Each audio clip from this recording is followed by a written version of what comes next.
Good afternoon दोस्तों, मेरा नाम है तारिक खान। आई नो आप सब आज बहुत प्रेशर में होंगे क्योंकि एग्ज़ाम का डेट अनाउंस हुआ है। बट दोस्तों, टेंशन लेने की कोई ज़रूरत नहीं है। कूल और काम रहो क्योंकि you belong to the finest of all creatures, इसलिए टेंशन मत ले लो। इंशाल्लाह वी विल डू इट। दोस्तों, आज हम बात करेंगे जेकेपी सब इंस्पेक्टर के लिए जो इंडियन पॉलिटी का सिलेबस है उसको हम आज डिस्कस करेंगे। दोस्तों, एक चीज़ ये भी याद रखना, keep it in your mind कि ये जेकेएसएसबी का एग्ज़ाम है, ना ही ये यूपीएससी का एग्ज़ाम है और ना ही पब्लिक सर्विस कमीशन का। ऑल दो की सिलेबस वहाँ से सीधे कॉपी पेस्ट है, ना ही जो भी वहाँ पे कंपोनेंट्स मेंशन है सिलेबस में, ना ही वहाँ पे बाइफर्केशन है मार्क्स की। बट यहाँ पे आपको ये ध्यान रखना है कि आपको रेंडमली चीज़ों को नहीं पढ़ना है। क्लियर? क्योंकि अगर हम इंडियन पॉलिटी की बात करेंगे तो इसके लिए जो सबसे बेस्ट बुक आती है मार्केट में वो है एम लक्ष्मीकांत की मैग्रा हिल पब्लिकेशन जो आती है वो है। लेकिन उस बुक को अगर आप देख लोगे तो उसके लिए 1 महीना भी कम है क्योंकि वो ऑलरेडी बल्कि है। दूसरी बात, उसको प्रीसाइजली वहाँ से फैक्ट्स निकालना, कंसेप्ट्स को समझना, आप 10 दिन या 15 दिन में उसके साथ जस्टिस नहीं कर पाओगे। और आपको सिलेक्टेड रहना है। जितना आप सिलेक्टेड इस सिलेबस में रहोगे उतनी प्रोडक्टिव आपकी प्रिपरेशन रहेगी। क्योंकि आपको सिर्फ इंडियन पॉलिटी नहीं पढ़नी है, आपको इंडियन ज्योग्राफी भी पढ़नी है, आपको ईवीएस भी पढ़ना है, आपको इंडियन इकॉनमी भी देखनी है, आपको करंट अफेयर्स भी देखना है, आपको कंप्यूटर भी देखना है।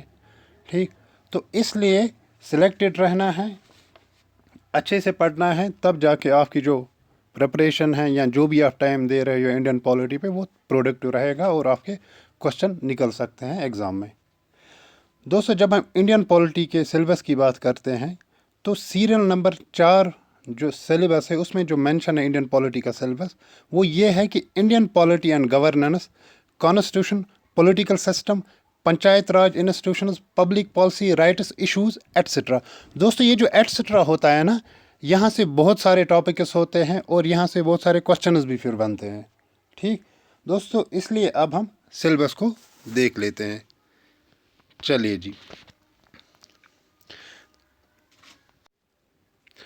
दोस्तों, ये जो टॉपिक्स मैंने यहाँ पे लिए हैं, इम्पॉर्टेंट चैप्टर्स लिए हैं इंडियन पॉलिटी में से, ये इम्पॉर्टेंट चैप्टर्स है। ये वो कोर चैप्टर्स है जिनके साथ आप कंप्रोमाइज़ नहीं कर सकते। चाहे आपके पास 10 दिन है, 15 दिन है, 20 दिन है, 1 महीना है, चाहे डेट एक्सटेंड हो या ना हो एग्ज़ाम का, आपको ये कोर टॉपिक्स, ये कोर चैप्टर्स पढ़ने ही पढ़ने हैं।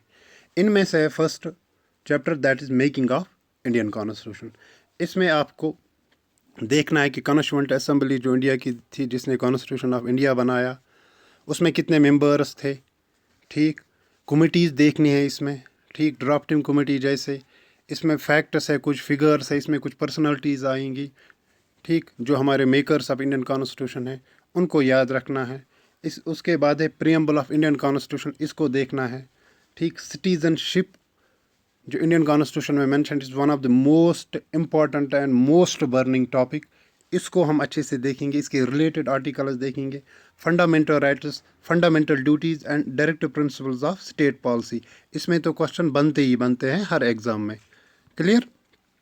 तो इसको हम अच्छे से पढ़ लेंगे, इसके रिलेटेड जो भी रिलेटेड आर्टिकल्स है उनको देख लेंगे, फंडामेंटल ड्यूटीज़ को देख लेंगे, directive principles of state policies को देख लेंगे। क्लियर? उसके बाद है दोस्तों पार्लियामेंट। देखिए, पार्लियामेंट इंडियन डेमोक्रेटिक सेटअप में एक one of the major institution है जिसको हम संसद भी कहते हैं। इसको हम देख लेंगे और इसमें हम पढ़ेंगे, सॉरी, और इस पार्लियामेंट में हम पढ़ेंगे लोकसभा पढ़ेंगे, राज्यसभा पढ़ेंगे, डिवाइस ऑफ पार्लियामेंट पढ़ेंगे। उसके बाद हम प्रेसिडेंट, वाइस प्रेसिडेंट को देख लेंगे, इनके पावर्स देख लेंगे, रिलेटेड आर्टिकल्स देख लेंगे।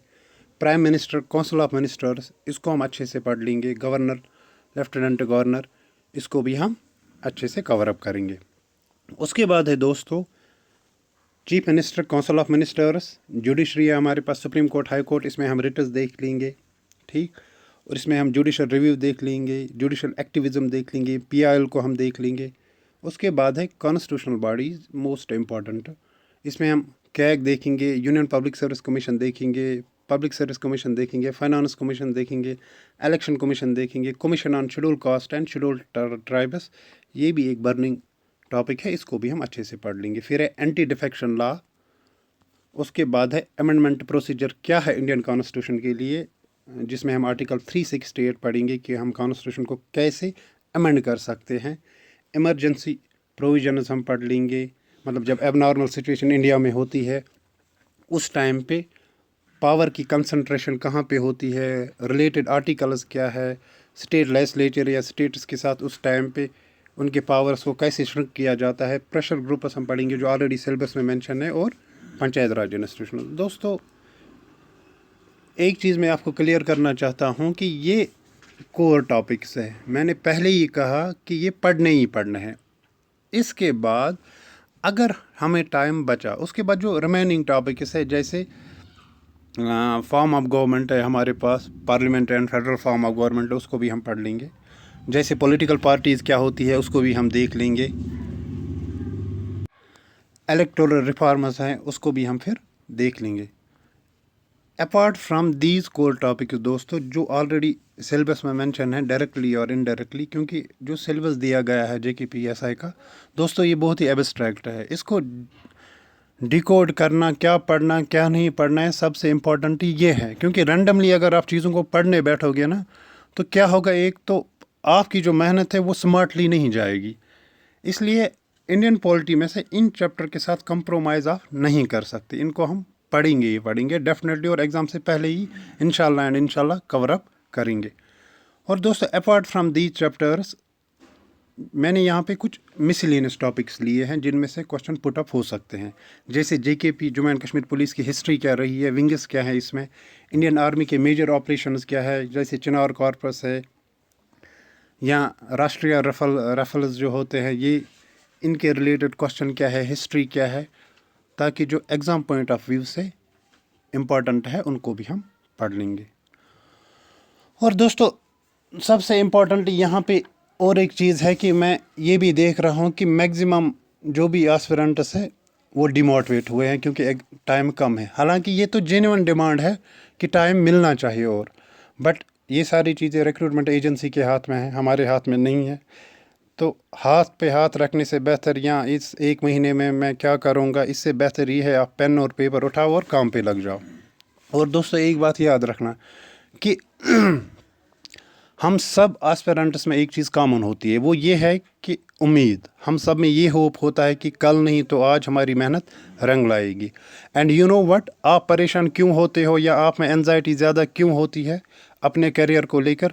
बिकॉज यू नो कि यू कैन डू इट, आपको पता है कि आप में पोटेंशियल है, आप कर सकते हो, लेकिन चाहे टाइम कम मिलने की वजह से या बाकी इश्यूज़ की वजह से आप नहीं कर पाते हो। तो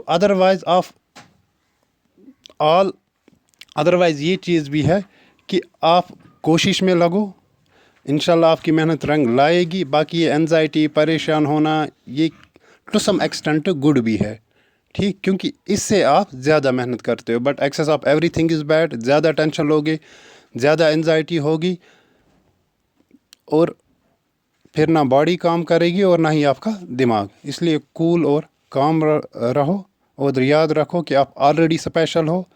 इस एज तक आते आते आपने कई चैलेंजेस को फेस किया है, चाहे वो छोटी ही सही, बट किया तो है ना। इसलिए खुद को कमज़ोर मत समझो, काबिल नाकाबिल इंसान को सिर्फ मेहनत बनाती है। मेहनत करो। क्लियर यहाँ तक? बाकी नेक्स्ट लेक्चर तक, तब तक के लिए आप अच्छे से रहो, अपना ख्याल रखो, अपना ध्यान रखो। Take care, stay blessed.